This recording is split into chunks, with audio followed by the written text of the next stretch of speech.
देखिए, चर्चा यदि आप लोग शिवपाल जी की कर रहे हैं तो शिवपाल यादव जी समाजवादी पार्टी के विधायक हैं और समाजवादी पार्टी आज कार्यक्रम जो देश के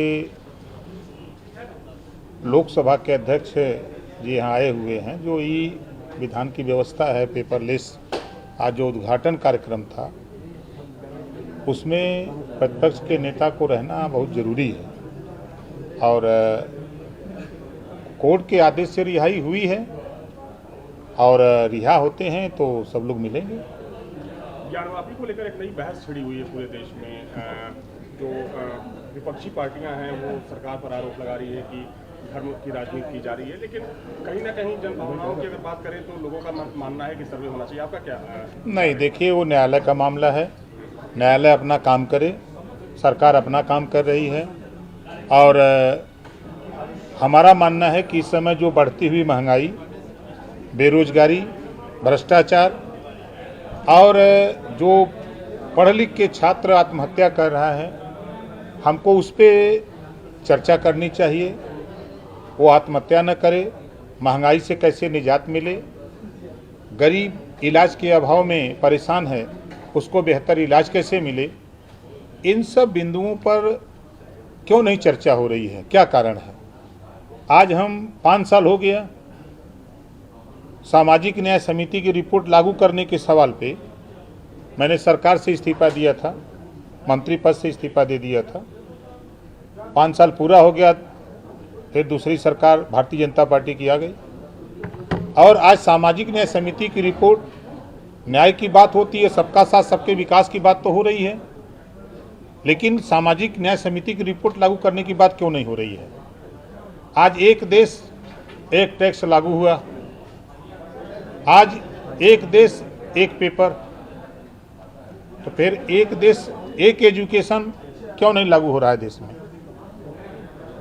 ये लागू होना चाहिए कि जब सारी चीज एक समान हो रही तो फिर शिक्षा दो तरह की क्यों, अमीर के लिए अलग और गरीब के लिए अलग, ऐसी व्यवस्था क्यों।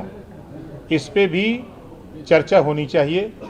हमारा अपना मानना है कि ये बहुत महत्वपूर्ण विषय है, इस नाते कि शिक्षा, बाबा साहब डॉक्टर अम्बेडकर ने कहा है कि शिक्षा शेरनी के दूध के समान होता है, जो शिक्षा रूपी दूध को पी लेता है वह शेर की तरह दहाड़ता है, जो नहीं पी पाता है वह जानवर की तरह दर दर ठोकर खाता है। तो ऐसे शिक्षा पे आप लोगों की तरफ से भी सवाल नहीं उठते हैं, आप लोगों को भी सवाल इस पे करना चाहिए, क्योंकि शिक्षा वो चीज़ है, शिक्षा से ही समाज विकास करेगा, प्रदेश विकास करेगा, देश विकास करेगा।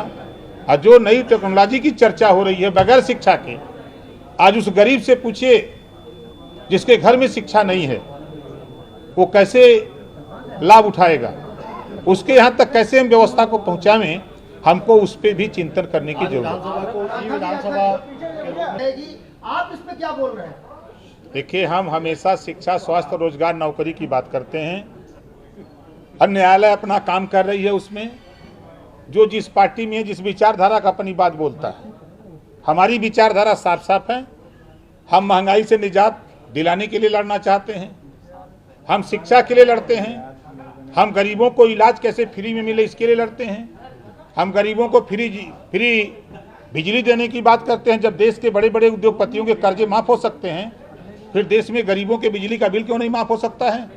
हम इसके लिए लड़ते हैं। हम इस प्रदेश और देश में लड़ाई लड़ते हैं कि जो आज नौजवान पढ़ लिख करके आत्महत्या कर रहा है उसको कैसे रोजगार मिले, नौकरी मिले, आत्महत्या से निजात मिले, हम इसकी बात करते हैं। तो हमसे जो सवाल पूछिए तो हम तो उस सवाल का उत्तर देंगे यही कि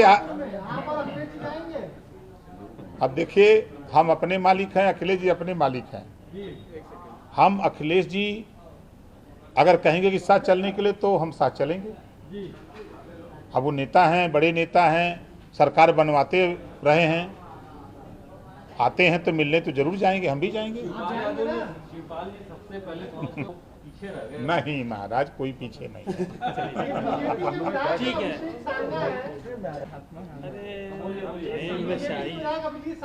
ठीक है, हम चल रहे ज्ञानवापी और ऐसी जगहों पर जहां पर मंदिर के अवशेष मिल रहे हैं वहां पर ताजिया नहीं दफन होने देंगे। अब उनसे पूछेगा क्यों नहीं दफन होने देंगे, वही उत्तर देंगे। अब जब राष्ट्रपिता महात्मा गांधी जी ने कहा है, उनकी चौपाई हमको याद है, रघुपति राघव राजा राम सबको सम्मत दे भगवान, ईश्वर अल्लाह तेरो नाम। तो फिर ये विवाद किस बात का है? जब घट घट व्यापी राम है दुनिया देखे ना है, तो झगड़ा क्यों? जो राजनीति हो रही है ये सिर्फ वोट के लिए नेता बोलते हैं और कोई बात नहीं है। नमस्कार, मैं हूं मानक गुप्ता। अगर आपको हमारा ये वीडियो पसंद आया हो तो इसे लाइक और शेयर जरूर करें, और हाँ, हमें सब्सक्राइब और फॉलो करना ना भूलें ताकि आप देश और दुनिया की कोई खबर मिस ना करें। तो जुड़े रहिए हमारे साथ और देखते रहिए News 24।